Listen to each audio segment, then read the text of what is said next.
성령의 음성을 듣고 분별하고 또 성령의 인도하심을 함께 어떻게 체험할 수 있는가에 대한 말씀을 계속 이어가고자 합니다.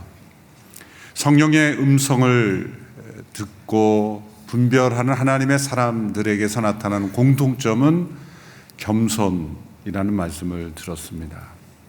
모세, 다니엘, 다윗, 하나님의 역사에 쓰임받은 분들은 그들의 영혼의 상태가 언제나 겸손하였을 때 성령의 음성을 들었습니다. 삼위일체 하나님이 겸손하신 분입니다. 그래서 겸손하지 않은 영혼은 그분의 음성을 들을 수가 없는 것이죠.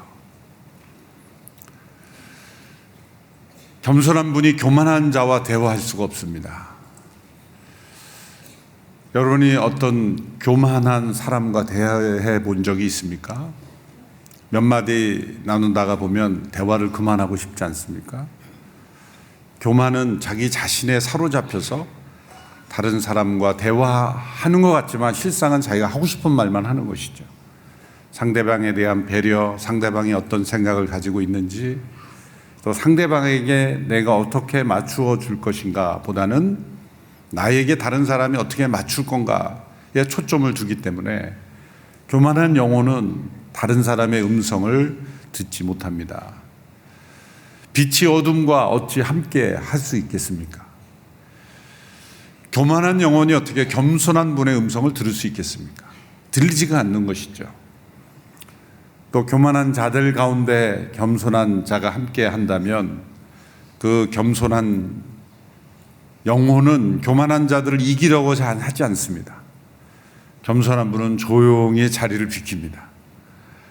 그것이 비둘기 같은 성령님이시죠.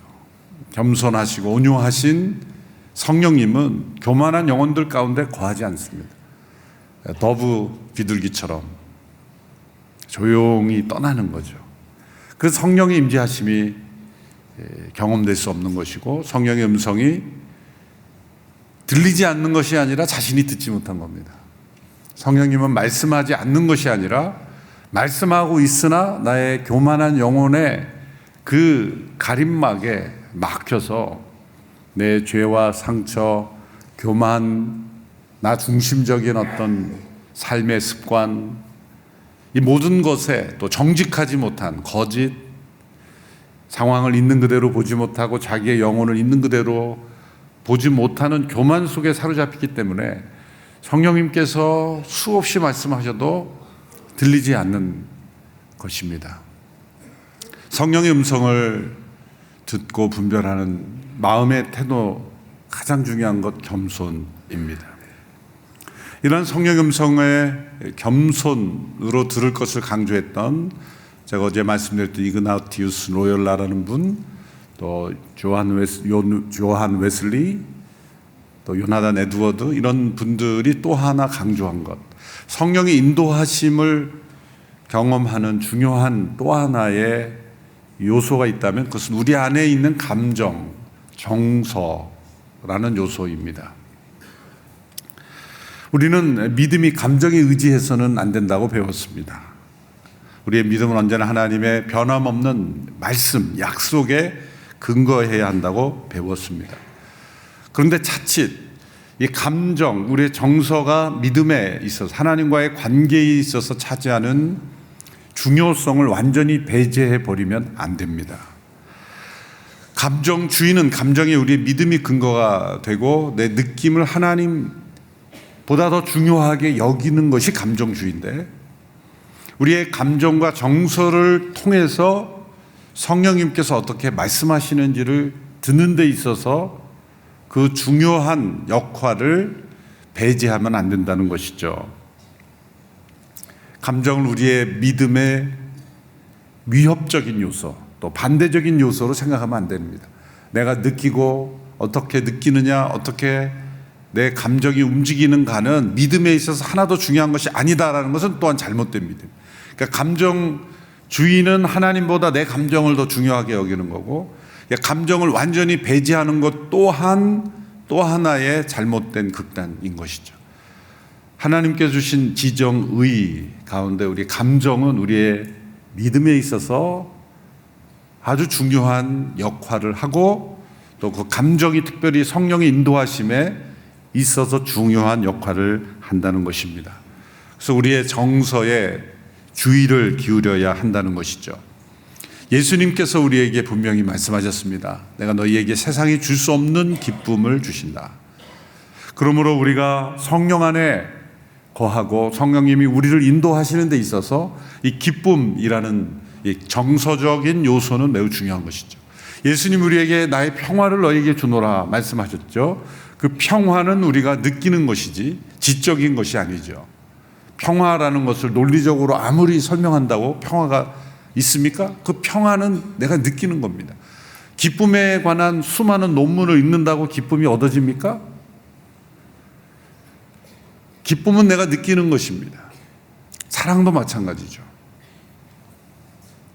우리의 정서 안에 일어나는 일들, 부모가 자녀를 사랑한다는 것을 자녀가 머리로는 알지만 그걸 느끼지 못한다면 문제가 있는 것 아니겠습니까? 부부가 서로 사랑한다고 고백하지만 느끼지 못한다면 뭔가 문제가 있는 것입니다.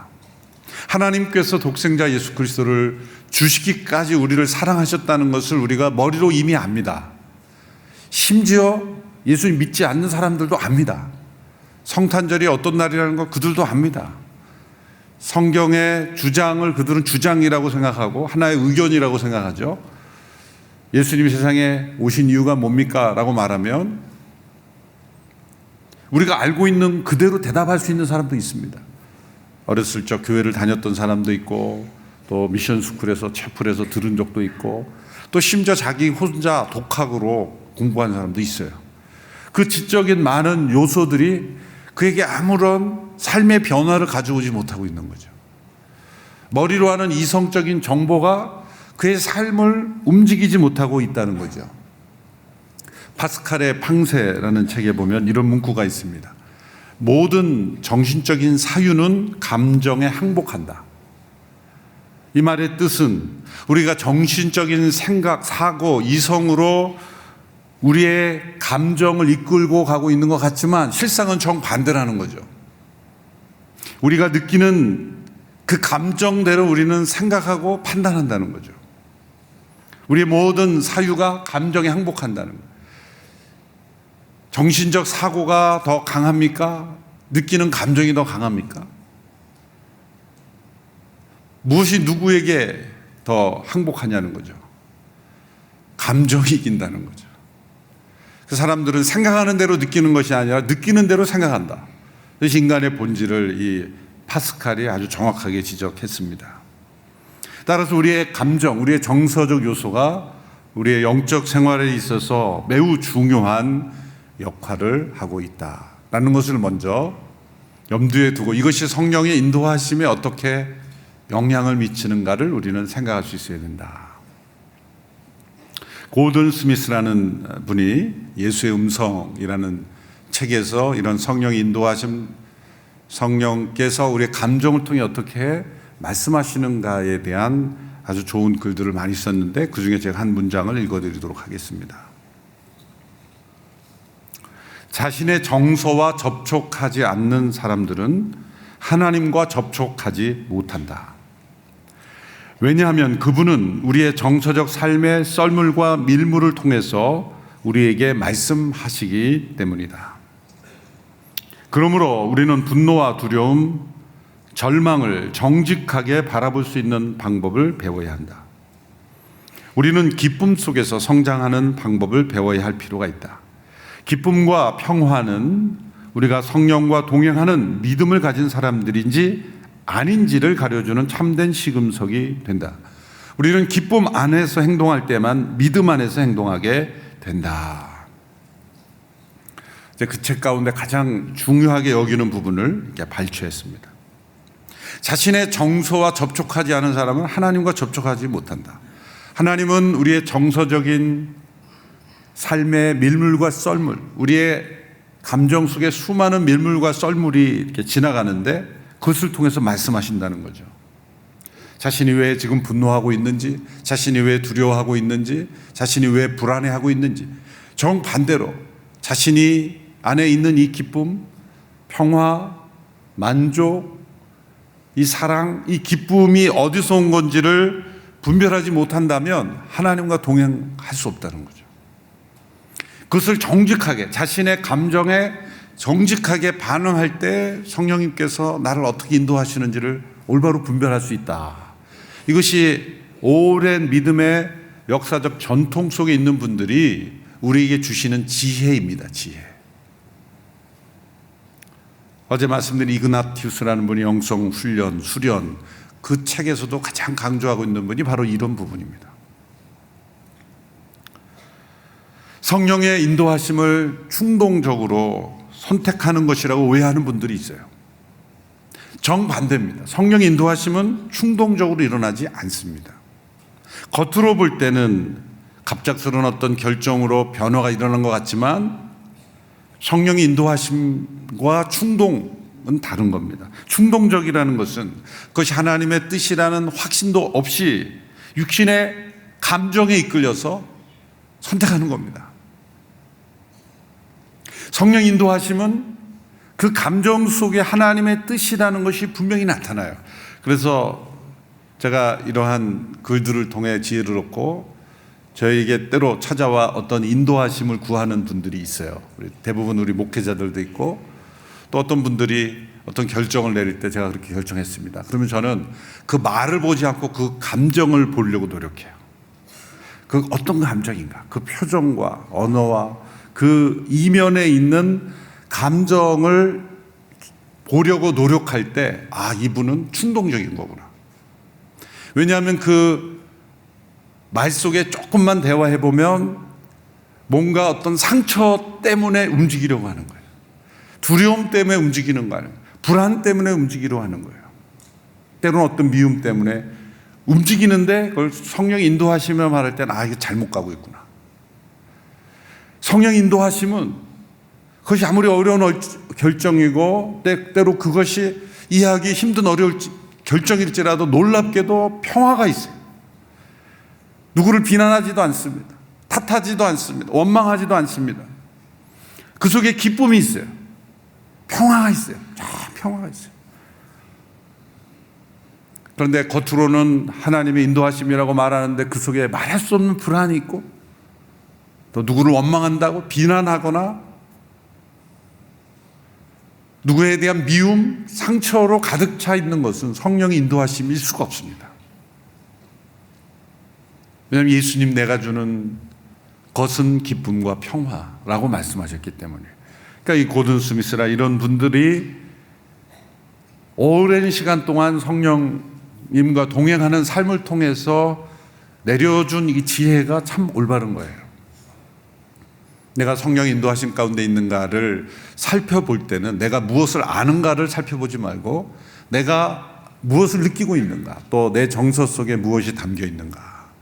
내 마음속에 만일 두려움, 상처, 불안, 미움, 염려, 근심, 걱정 이러한 부정적 감정이 가득 차 있다면 성령의 인도하심을 따라가고 있지 않다는 증거일 수 있어요. 상황은 그렇지 않지만 내 마음속에 말로 형용할 수 없는 기쁨과 평안이 가득하다. 그렇다면 지금 성령의 인도하심 가운데 있다. 물론 그 기쁨도 자신을 속이는 감정일 수 있어요. 그러니까 자신의 감정에 대해서 오랜 시간 동안 거짓 감정에 속아온 사람들은 그걸 잘 몰라요. 가짜 감정이 있습니다. 거짓 감정이 있습니다. 자신의 감정에 속는 거예요. 포장된 감정이 있어요.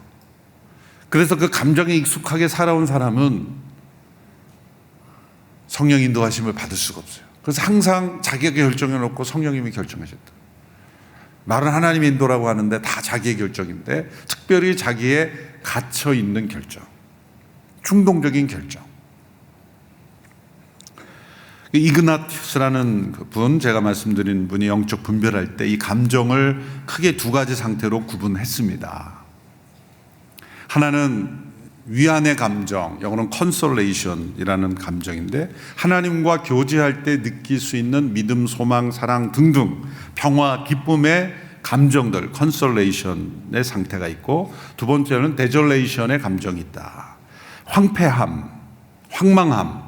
이것은 믿음, 소망, 사랑과 같은 긍정적인 하나님과의 교제할 때 느끼는 감정을 감소시키는 부정적 감정들이라는 거예요. 그래서 consolation과 desolation. 만일 우리가 이 황폐함의 감정, desolation에 속한 감정이 있다면 일단 보류하라. 어떤 선택이든지 하지 말고 더 기다려야 된다는 거죠. 이런 상태에서 결정하면 성령 인도하심을 받을 수 없다. 왜? 성령님은 기쁨과 평화와 안식과 우리에게 평온을 통해서 인도하시는 분이기 때문이에요. 그 원인을 파악하고 성령님께서 지금 나를 어떻게 인도하시는지를 구분할 수 있어야 된다. 더 기다려야 된다. 결정하지 마라. 내 마음속에 정말 말할 수 없는 그런 감정들, 이 컨솔레이션에 속한 감정들이 있기까지 기다려야 된다. 이러한 영적 분별의 방법을 통해 역사적으로 많은 하나님의 사람들이 성령의 인도하심을 분별했습니다. 가장 명확한 것은 성령님께서 뚜렷한 음성으로 말씀하시는 거죠. 하라, 하지 마라. 가라, 가지 마라. 오른쪽이다, 왼쪽이다, 뒤로 돌아가라. 이렇게 분명한 어떤 들을 수 있는 음성으로 말씀하셨다면 거기에 대해서는 말할 필요가 없는 거예요. 그런데 그런 음성을 들었을지라도 내 마음속에 성령님께서 주시는 어떤 기쁨, 평화, 그런 것이 동반되느냐라는 거죠. 마리아에게 처녀의 몸으로 잉태될 것을 들었어요. 천사를 통해서 음성을 들었어요. 근데 마리아가 그 마음속에 계속 불안, 두려움, 염려, 근심 속에 있었다면 그가 그러한 순종을 할 수 없었을 거예요. 그가 그 음성을 들을 때 그 마음속에 평안이 있을 게 아멘, 말씀대로 내게 이루어지이다 라고 하는 그 순종이 일어날 수 있었던 거죠. 오늘 본문에 보면 성령님께서 사도들을 이끄셔서 선교 사역의 방향을 바꾸어 주시는 장면이 나옵니다. 바울과 그 일행의 1차적인 목적은 아시아 지방을 전도하는 것이었습니다. 그런데 6절과 7절에 보면 성령님께서 그들이 아시아 지방에서 말씀 전하는 것을 막으셨다 이렇게 말씀했고, 7절에 보면 비두니아로 들어가려고 했는데 예수님의 영이 허락지 않으셨다 이런 표현이 나옵니다. 성령님께서 막으시기도 하고 허락지 않으신다 이렇게 표현이 되어 있는데, 명확하게 바울이 다른 다메섹 도상의 체험처럼 사울아 사울아 라는 그런 음성으로 기록되지 않은 것은, 어쩌면 우리가 이 교회 역사적으로 많은 하나님의 사람들이 경험했던 이런 분별의 과정을 통해서 그가 분별했을 가능성도 있는 것이죠. 명확하게 여기 아니다, 다른 곳으로 가라 라고 말하셨을 수도 있습니다. 그러나 또 하나의 가능성은 이 바울과 그 일행을 통해서 어제 안디옥 교회 성령님께서 바나바 바울을 따로 세워 이방 지역으로 보내라고 하시는 음성을 분별했던 것처럼 이들 또한 그들이 사역할 곳, 사역할 대상, 어느 곳으로 갈지 그들의 발걸음을 성령 안에서 인도하심을 받았다는 것을 우리에게 알려주고 있습니다. 2차 선교 여행을 그들이 할 때 1차 선교 여행과 다른 점은 뭐냐면 성령님의 간섭이 아주 강하게 일어났다는 거죠. 1차 선교 여행 때는 막으셨다, 허락지 않았다 이런 표현이 등장하지 않습니다. 2차 선교여행은 1차로 그들이 복음을 전한 지역을 다시 돌아오면서 그 복음을 전했던 지역이 잘 성도들이 믿음 안에 살아가는지를 확인하는 그런 과정부터 시작을 하죠. 사실 그것이 그들의 비전의 전부였던 거예요. 그래서 바울과 그 일행은 아시아 지역, 그들이 복음을 전했던 지역을 중심으로 더 확실하게 아시아 지방을 확실하게 하는 것이 그들의 목표였어요. 그래서 성령님이 그걸 허락지 않으셨다는 거예요. 자, 그러면 왜 막으셨겠냐는 거예요. 성령님이 아시아를 싫어하시기 때문에? 그것이 아니죠. 정반대로 너희들이 아시아 지역에 복음을 전했는데 아시아 지역에는 너희들이 뿌린 씨앗이 이제 열매 맺을 것이고 또 다른 하나님의 사람들을 통해 내가 이루칠 것이니 너희들은 더 급한 지역으로 가라. 사실 사도 바울도 사람인지라 성령님께서 만일 간섭하지 않으셨다면 계속 어쩌면 자신들이 익숙한 지역, 원하는 그러한 곳에만 머물렀을 가능성이 참 많습니다. 한 번도 가보지 않은 지역 가는 것이 인간적으로 쉽지 않죠. 이것이 우리의 선교의 지경이 언제나 제한된 이유입니다. 사도행전 역사를 보면 아주 흥미로운 사실이 핍박을 받아서 흩어진 예루살렘 교회 성도들이 흩어져서 복음을 전했는데 사도행전 10장 11장에 보면은 그들이 흩어진 그 예루살렘 성도들이 유대인에게만 복음을 전했다는 거예요. 그 단어가 저는 아주 눈에 띄었습니다. 유대인에게만. 그건 뭘 말합니까? 유대인만 사람으로 보인 거죠. 얼마나 우스운 얘기지만 실제로 우리가 그렇게 살아가는 거예요. 제가 미국에서 한인교회 목회를 하면서 모든 교회가 다 한인교회라는 것을 다 붙여놨더라고요. 가만히 생각해 보니까 하나님이 기뻐하실까? 어쩌면 흩어진 한인들이 복음을 전하는데 한인만 보이는 거예요. 한국 사람만 예수 믿어야 돼요. 저 남미, 저 아프리카까지 단기 선교를 가는데 자기 옆에 베네수엘라, 아프리카 사람들이 살고 있어요. 온통 그냥 전 세계가 모여있는 지역인데도 이웃에게는 관심이 없어요. 복음을 전하러 가는 것도 중요하죠. 그런데 자기 이웃에게 뭐 주재원으로 여러 가지 이유로 그 다민족 사회가 되어 있는 곳에 복음을 전한다면 그들 얼마나 그 강력한 역사가 일어나겠어요. 그 지역 교회에서 그냥 한인들만 열심히 모이는 거예요. 외국 사람이 오면 저 사람은 왜 왔나? 여기 한인 교회인데. 그 생각이 얼마나 무서운 생각일 수 있어요. 그래서 제가 목회했던 교회 리더십들은 정말 파격적인 결정을 했어요. 어떤 결정이냐면 새로 예배당을 건축하면서 주방을 밥을 못해 먹게 만들자. 그게 무슨 말입니까? 한인교회에서 밥해 먹는 재미가 최고인데요. 어떤 분은 예배 드리는 감격보다 밥 먹는 감격 때문에 교회 오기도 하고 또 거기 와서 김치 먹고 거기서 김치찌개 먹는 그것을 어쩌면 신앙생활의 기쁨과 맞먹을 정도로 그날 설교는 은혜스럽지 못해도 반찬이 은혜스러우면 충만히 은혜 받고 가는 그런 게 한인 문화에 오래 사신 그 초기의 그 이민 문화에서는 잘 아시잖아요. 그래서 한인교회가 식당에서 한식을 못하게 구조를 만들었다. 이거는 있을 수가 없는 일이에요. 그런데 왜 그런 결정을 내렸냐면은 우리 한인끼리 하다 보니까 자기도 모르게 냄새가 배는 거예요. 우리 모르게. 우리는 익숙하지만 그분들은 된장찌개, 김치찌개 냄새가 느껴지는. 우리가 외국 사람들 뭐 마늘 냄새, 무슨 냄새 이렇게 그 냄새가 느껴지는 것처럼 말이죠. 우리는 익숙하지만 외국 사람이 타고 오면 냄새가 느껴지는 거예요. 외국인도 자유롭게 올 수 있는 그런 교회가 되자. 또 우리 자녀들이 친구들을 데려오는데 거기 냄새 나서 싫어. 그렇게 하지 말자. 그래서 주방에 이 한식 요리 솥도 없고요. 또 그 한식을 할 수 있는 게 없어요, 그냥. 아, 여성 성도들이 얼마나 좋아하시는지. 그러니까 지역 소방대원들, 공무원들, 교사들 그 장소를 쓰는 거예요. 빌려서 쓰고.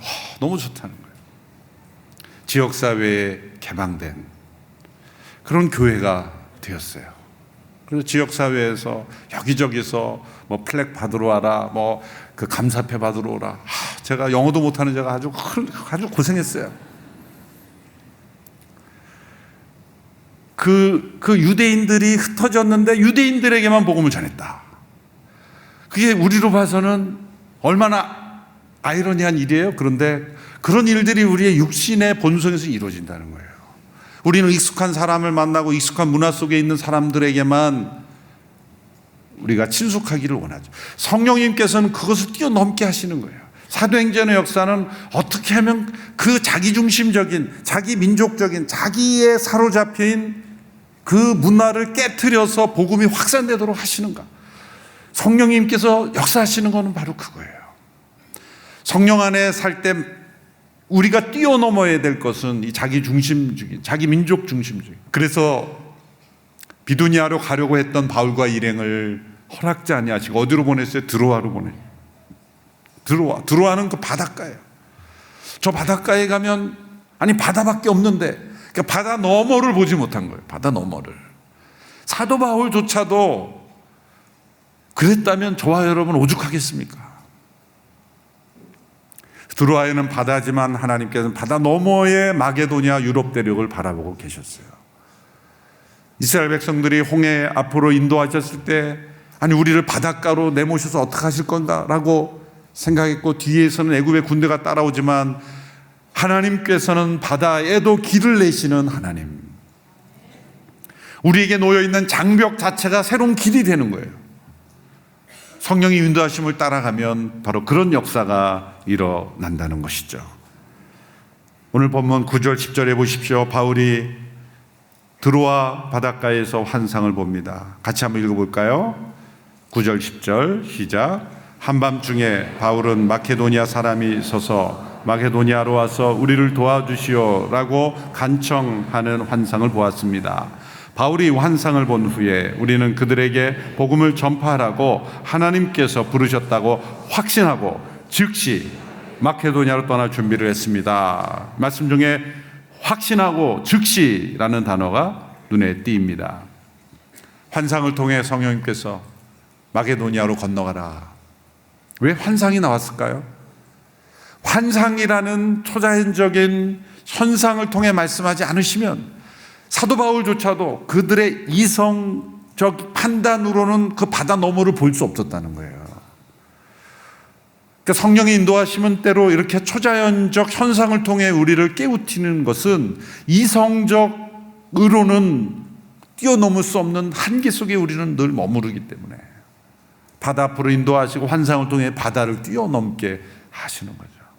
성령의 인도하심은 이렇게 바다를 뛰어넘게 하십니다. 우리도 태평양을 뛰어넘어야 되고 대서양을 뛰어넘어야 돼요.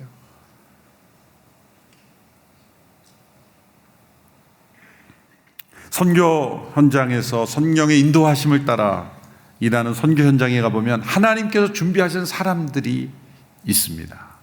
사도 바울이 마케도니아로 건너갔을 때 아무도 아는 사람이 없었죠. 그곳은 빌립보였습니다. 알렉산더 대왕이 세계 정복의 출발이 되었다. 로마 제국이 시작점이 바로 이 빌립보입니다. 그래서 이 빌립보라는 이름 자체가 알렉산더가 자신의 아버지 빌립 왕이 세운 빌립보에서부터 세계 정복을 시작했기 때문에 빌립보라는 도시는 아주 중요한 로마 제국의 시작점이었어요. 그래서 이 빌립보에는 로마의 퇴역 군인들을 많이 보내서 그들을 우대해주고 그들이 잘 살 수 있게 해준 도시가 바로 빌립보입니다. 그곳에 가면 회당이 없었어요. 사도 바울은 지금까지 이방 지역에 갔지만 흩어진 디아스포라 유대인들이 만들어 놓은 회당에서 남성들에게 주로 복음을 전하며 복음이 확산되도록 했어요. 그래서 사도 바울도 한 번도 경험해 보지 않은 사역의 경험을 합니다. 회당 중심의 그의 사역에서 이제 모든 곳으로 확산돼요.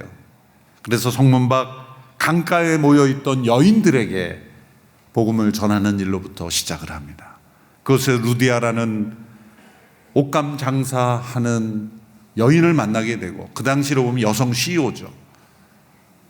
옷을 만들어 파는 여성 CEO 루디아를 만나서 빌립보 교회가 시작이 되고, 그것이 유럽 대륙이 복음화되는 첫 출발이 되었습니다. 성령 인도하심을 따라가면 성령님께서 준비하고 계신 사람이 있다. 우리 더 멋진 세상에서 본나바 마을을 처음 시작할 때 일어났던 중요한 간증이 있죠. 그 본다마 마을이라는 곳에 저희 팀이 들어갔을 때 환영을 받게 된 것은 먼저 들어간 브라질 선교사 파울로라는 선교사님이 계셨죠. 근데 파울로 선교사님이 그곳에 들어가게 된 것도 그 전에 어떤 일이 있었어요. 그것은 그 마을의 추장의 동생이 그 종교 지도자인데, 사실 말이 이슬람 종교자들이 거의 좀 약간 그 미신과 섞여진 그런 그 분위기죠. 근데 그 사람이 꿈을 꿨는데 그 파울로 선교사가 찾아오기 일주일 전인가요? 그 사람이 나타난 거예요. 근데 똑같은 사람이 나타난 거예요. 그래서 이 사람이 두려운 거예요. 그래서 뭔지 모르지만 이 사람이 하는 일을 막지 말자, 받아들이자. 그래서 그 마을에 그 선교사를 환영하게 됐고, 그 선교사님이 먼저 가서 사역해서 저희가 또 합류해가지고 사역하게 돼요. 여러분, 이 모든 일들이 다 성령의 역사하심이 아니고는 설명할 수 없는 거죠. 그런 일들이 일어나고 있습니다. 성령의 인도하심을 기다리며 귀 기울이면 언제나 새로운 문이 열립니다. 때로는 눈물이 앞을 가릴 정도로 우리 앞이 캄캄하지만, 여러분 놀라운 것은 눈물이 앞을 가린다는 표현이 있죠. 너무 막막해서 눈물이 앞을 가려서 눈물을 막 쏟고 나면 앞이 보여요. 눈물이 앞을 가려야 앞이 보이는 거예요. 성령의 인도하심이에요. 앞이 장벽이 있어서 눈물밖에 안 나오면 눈물이 흘려져야 보이는 게 있기 때문에, 그것이 성령의 인도하심이에요. 눈물을 앞이 가릴 정도로 눈물이 펑펑 쏟아지면 놀랍게도 평안이 있어요. 상황은 바뀐 게 없는데 기쁨이 있고 확신이 있고, 그 가운데 새로운 길이 열릴 줄로 믿습니다. 이 새벽에 눈물이 앞을 가리는 아침이 되기를 바랍니다. 우리의 문제는 너무 감정이 메말랐기 때문이에요. 우리의 감정 속에 임하시는 성령님의 역사하심. 감정주의는 감정을 하나님 위에 올려놓는 것이지만, 진정한 믿음은 우리의 감정을 통해 성령님이 인도하신다는 것을 믿고 걸어가는 거예요. 자신의 감정에 솔직해야 돼요. 기쁘지 않은데 기쁜 척하면 안 됩니다. 슬픈데 기쁜 척할 필요 없습니다. 하나님은 우리의 정직한 마음 그대로, 우리가 슬프면 슬픈 대로, 불안하면 불안한 대로, 두려우면 두려운 대로, 하나님 저 두렵습니다, 하나님 불안합니다, 하나님 저 힘듭니다, 아픕니다, 답답합니다, 있는 그대로 나가면 눈물이 앞을 가리면서 눈이 열리게 되는 거예요. 성령님께서 우리를 인도하기를 원하십니다. 온누리 교회를 인도하기를 원하십니다. 우리 온누리 교회가 온 세상에 복음을 전하는, 이 땅에 찾아온 선교지건 또 우리가 찾아가야 될 선교지건 간에 우리의 이웃들 모든 영역에 있어서 우리의 영역이 열려서 성령의 인도하심을 따라 순종하는 우리 온누리 교회가 되기를 축원합니다.